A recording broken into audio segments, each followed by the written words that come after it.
یاد کرو جب تم نے موسیٰ سے کہا تھا کہ ہم تمہارے کہنے کا ہرگز یقین نہ کریں گے جب تک کہ اپنی آنکھوں سے علینا خدا کو نہ دیکھ لیں۔ اس وقت تمہارے دیکھتے دیکھتے ایک زبردست سائے نے تم کو آ لیا، تم بے جان ہو کر گر چکے تھے، مگر پھر ہم نے تم کو جلا اٹھایا، شاید کہ اس احسان کے بعد تم شکر گزار بن جاؤ۔ ہم نے تم پر ابار کا سایہ کیا، مان و سلویٰ کی غذا تمہارے لیے فراہم کیا، اور تم سے کہا کہ جو پاک چیزیں ہم نے تم کو بخشی ہے انہیں کھاؤ، مگر تمہارے اسلاف نے جو کچھ کیا وہ ہم پر ظلم نہ تھا، بلکہ انہوں نے آپ اپنے ہی اوپر ظلم کیا۔ اور جب ہم نے کہا اس بستی میں داخل ہو جاؤ، پھر کہا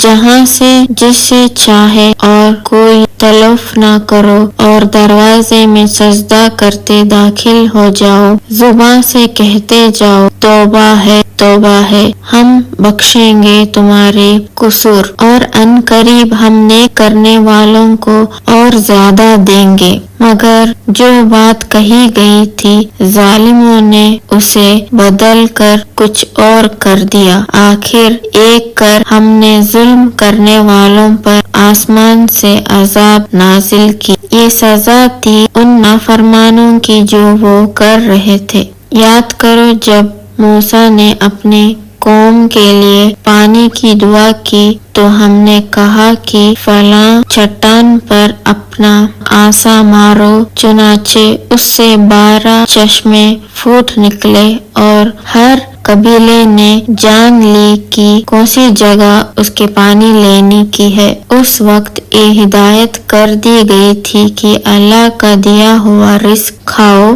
پیو اور زمین میں فساد نہ پھیلاتے پھرو۔ یاد کرو جب تم نے کہا تھا کہ اے موسیٰ ہم ایک ہی قسم کے کھانے پر کبھی بھی صبر نہیں کر سکتے، تو آپ ہمارے لیے اپنے رب سے دعا کریں کہ وہ ہمارے لیے ایسے چیزیں پیدا کریں جو زمین میں اگتی ہے، ساگ، ککڑی، گیہوں، مسور، پیاز۔ موسیٰ نے کہا کیا تم اعلیٰ درجے کی چیزوں کے بدلے میں ادنا درجے کی چیزیں لینا چاہتے ہو؟ کسی شہر میں چلے جاؤ، وہاں تم کو وہ چیزیں مل جائیں گی جو تم طلب کر رہے ہو، اور ان پر ذلت اور پستی جام گئی اور وہ غضب الہی کے مستحق ہو گئے۔ یہ اس لیے ہوا کہ یہ لوگ اللہ کے آیت کو نہیں مانتے تھے اور رسولوں کو ناحق قتل کرتے تھے۔ دوسرا سبب یہ ہے کہ یہ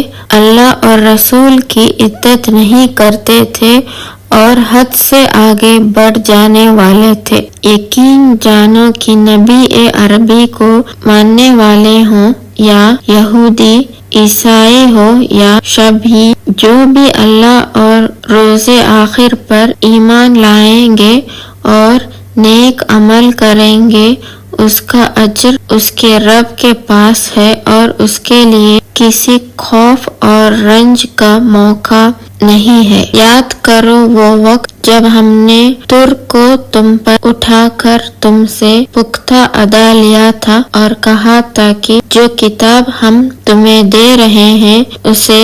مضبوطی کے ساتھ تھامنا، اور جو احکام اور ہدایت اس میں درج ہے انہیں یاد رکھنا۔ ایسی ذریعے سے توقع کی جا سکتی ہے کہ تم تقوی کے رش پر چل سکو گے، مگر اس کے بعد تم اپنے عہد سے پھر گئے۔ اس پر بھی اللہ کے فضل اور اس کی رحمت نے تمہارا ساتھ نہ چھوڑا، ورنہ تم کبھی کے تباہ ہو چکے ہوتے۔ پھر تم نے اپنی قوم کے ان لوگوں کا قصہ تو معلوم ہی ہے جنہوں نے سبت کا قانون توڑا تھا۔ ہم نے انہیں کہہ دیا کہ بندر بن جاؤ اور اس حال میں رہو کہ ہر طرف سے تم پر ٹٹکار پھٹکار پڑے۔ اسی طرح ہم نے ان کے انجام کو اس زمانے کے